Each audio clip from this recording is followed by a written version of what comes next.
Fantastic. Hey, everybody. I'm having some fun just making a live stream. I got challenged recently to make a live stream for 15 minutes and go into some particulars on different areas of the church and just make sure that things are communicated well. One of the things you learn as a leader is that you need to communicate things again and again. One guy says that one guy says that CEOs really should be CROs, chief reminding officers. And I don't consider myself a CEO, but I do see the benefit of reminding people and reiterating and making sure that folks understand real clearly. And so I'm going to talk today about our New Horizons capital campaign. And maybe you're not a part of a church, but you just want to see how we operate things around here. Maybe you heard about it, but you didn't know if you wanted to be engaged.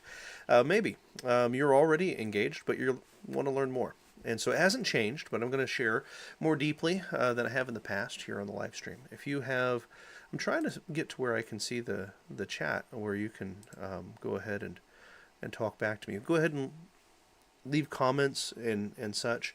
And if I can't do it right away during the live stream, I'll circle back and respond to those chats myself afterwards. But I want to share what the New Horizons results are, what we want to accomplish, what the particulars are of it, how we accomplished it through, because really it's already going, it's already launched, it's already successful. It's just a matter of working the system from here forward. How we did that with a team instead of one hero, because I don't want to be a hero. And I've got enough things I'm doing, so we gathered a team together, and it's always better when we can work with a team. And then what the future looks like once New Horizons is accomplished, because this isn't going to be a forever thing. It's just 36 months. So I'm just going to talk about that, get it on the record, share it out there. People can circle back to this. And I'm also just getting a little bit of practice communicating this way, and there will be other things. In the future, I plan to communicate why our church is different than other churches in the area. I plan on sharing how it is that we develop people, because that's one of the ways we're different, is we develop people instead of just entertaining them or things like that. How it is that we grow. Our church has been growing. Our church has been connecting to new people all the time. How is it that we do that? And we do that consistently with our biblical mission and things like that.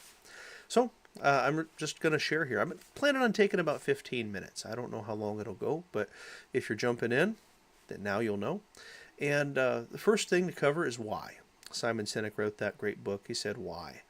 Start with why. And so the end results are that we want to increase our capacity for ministry. We have a philosophy around here of empowering people and equipping people so that they can do what the Bible says, go and make disciples. And they can be the ambassadors of Christ.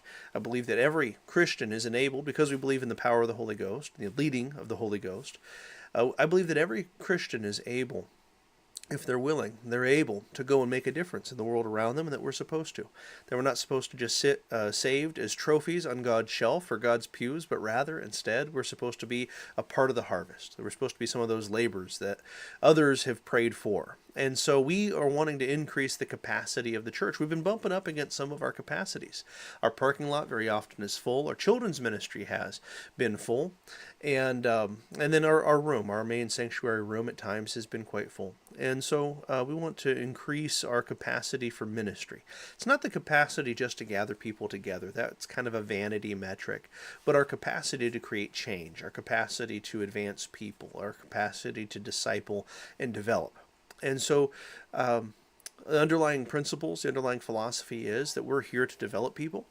And if we expect people to go on and minister, to share what they've freely received, be that spiritual power and prayer, be that biblical truth, they're going to teach a Bible study, things like that, even just their friendship and hospitality, we want to make the church, instead of the center of a top-down organization, we want to give the church to the membership of the church.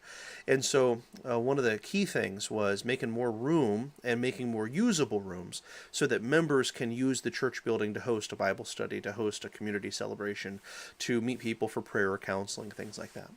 And so moving some things around, improving the building in different ways is going to help with that.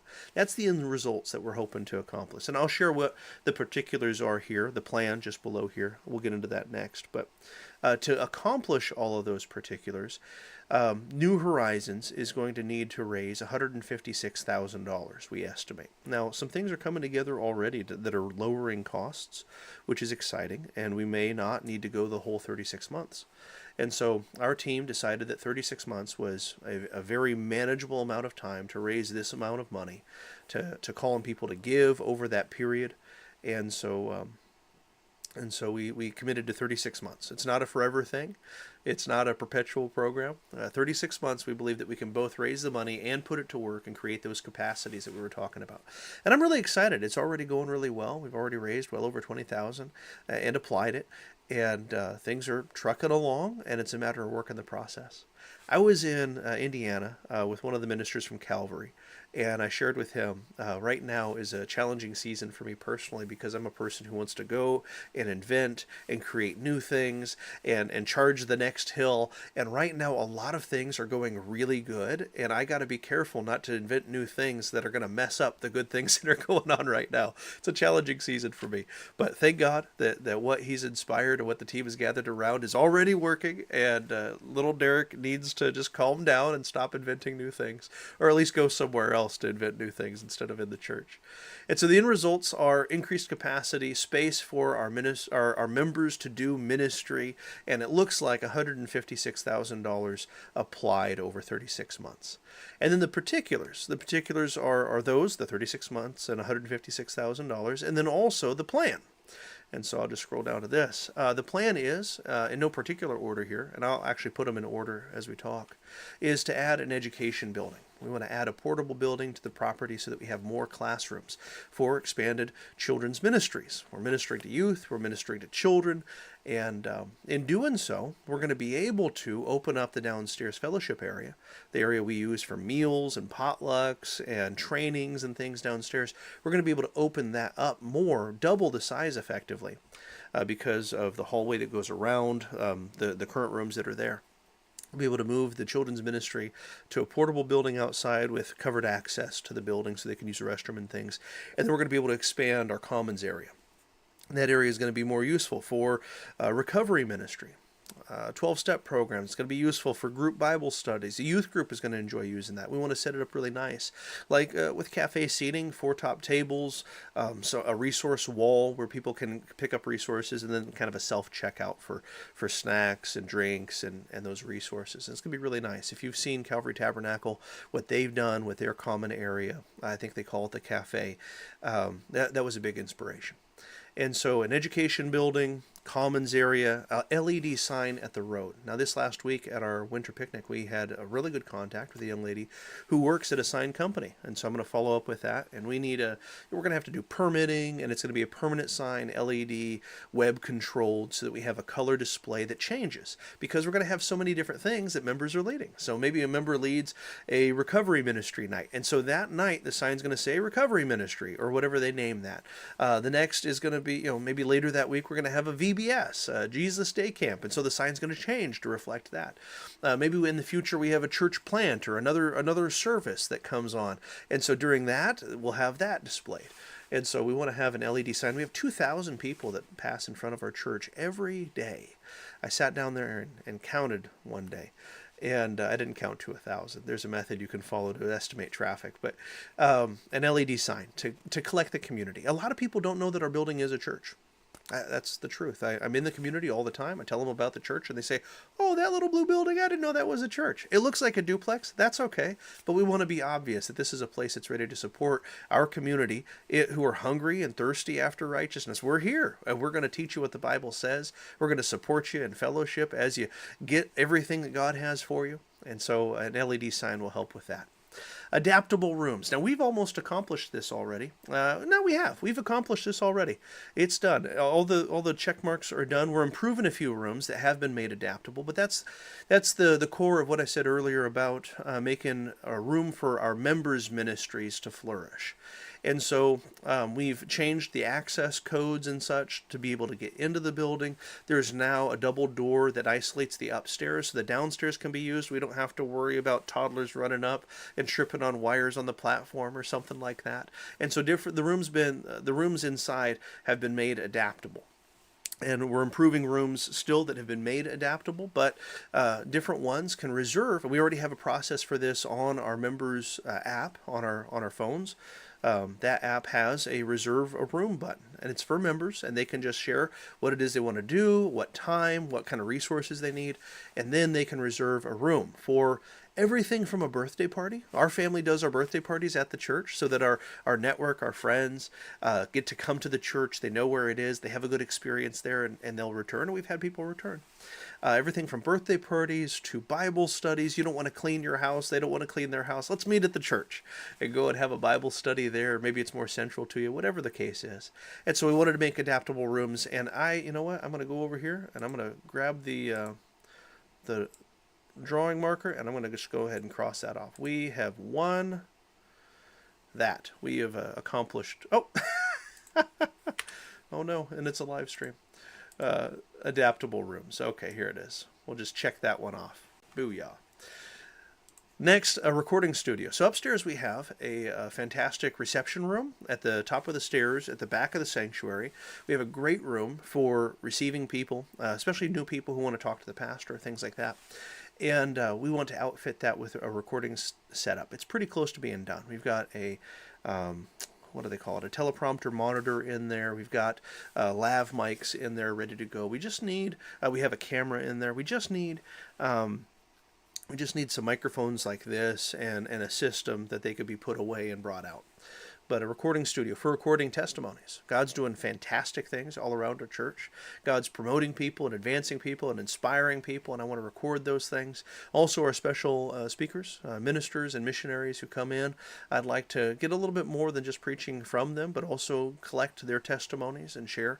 And so a recording studio built into the church in that room is going to be a part of this in the future. We have about 27,000, we do not have any longer. We had about $27,000 of debt from a lien on the building, a construction lien in the past. And we have already paid that down to below $10,000. It's $9,000 something right now. Great advancements made on this already. That's where a lot of the money initially has gone, because we want to knock that out over the next 36 months. That's going to decrease the interest payments we make. And so it's going to add to the to the main budget. And so that's going to add to the main budget. We're not going to have to pay the interest on that loan. And so that's really exciting. If anybody wants to go ahead and knock that out, feel free.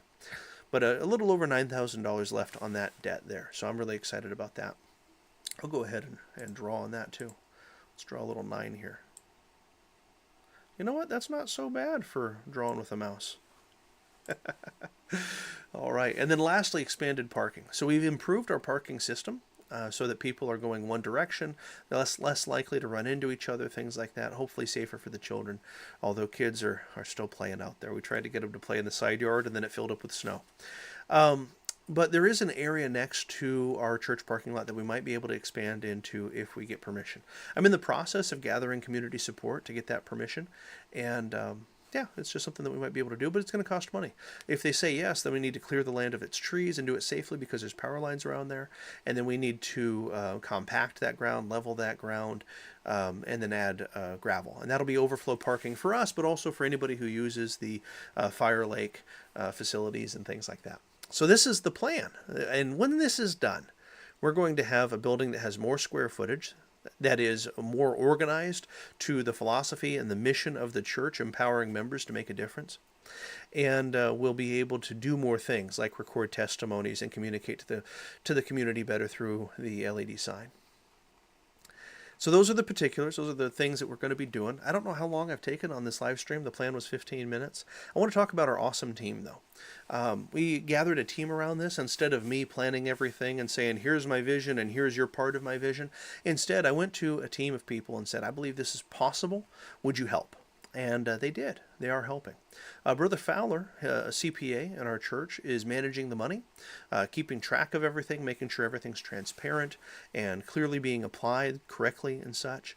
Brother Pelletier, our associate pastor, Pastor Pelletier, is leading the spiritual emphasis, and so he is dedicating things as they get done. We're going to lead prayer meetings and dedicate those things. He's created a prayer plan so that people can support this plan, this campaign with prayer, and do it effectively and in unity.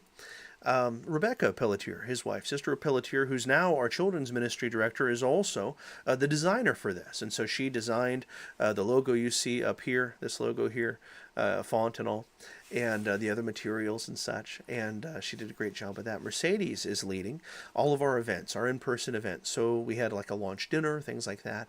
And so she's leading those. She's also planning fundraising events through the year. And so you'll see something from her here soon, a spring fundraising event to help us accomplish this faster and better. And the Seagraves, Paul and Stephanie, my parents, they are reaching out to the community for support. So they're spearheading things like grant writing, business solicitation, things like that. And so that we can gather support from the community also. And so that's our team. Our team is doing a fantastic job. Let me look and make sure I'm not missing anybody. I wrote these down. Fantastic. So that's our team. And so we all together decided the term, 36 months.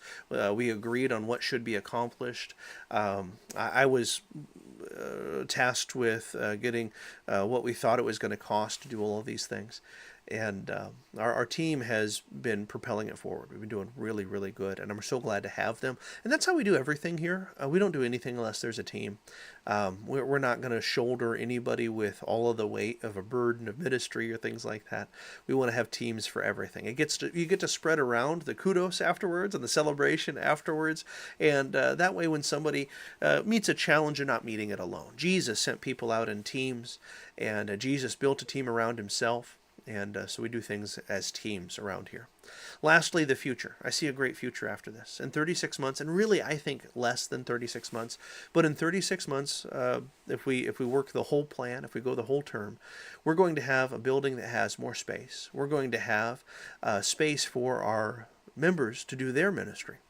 And in doing that, we're going to have more ministry happening. It's my vision, and it's shared by the team, that we would have ministry happening every day of the week, that people would be being developed as disciples of Jesus every day of the week, that there would just always be something happening at the church, that the church never is a dead spot, that the church never has dead time, but instead always the church is being used by a multiplicity of ministers, by lots of leaders.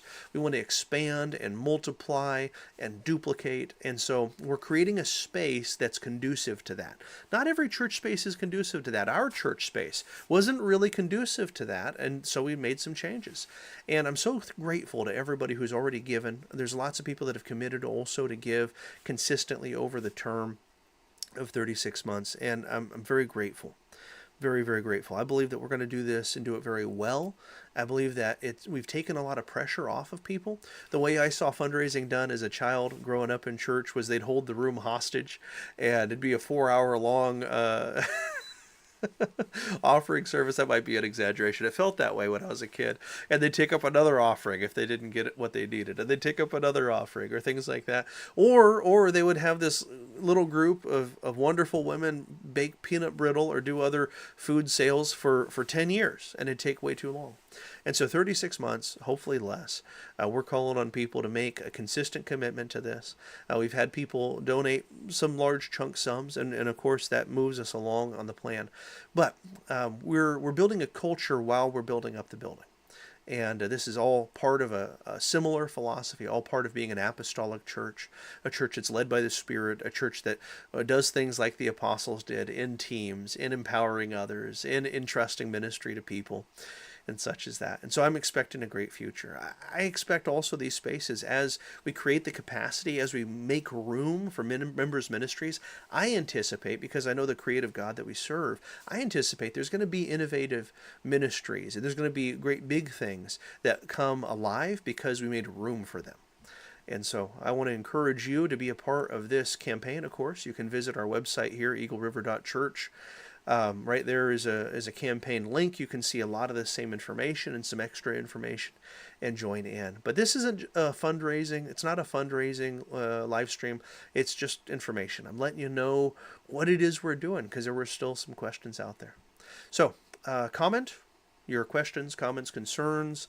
Go ahead and reach out. A lot of people have my number, shoot me a text, email, things like that. Let's gather around this. If you have further questions, if there's anything I didn't cover, if you want to know what's next, if you would like to share what you would like to see from me next, I'm going to be making more of these 15-minute or so live streams.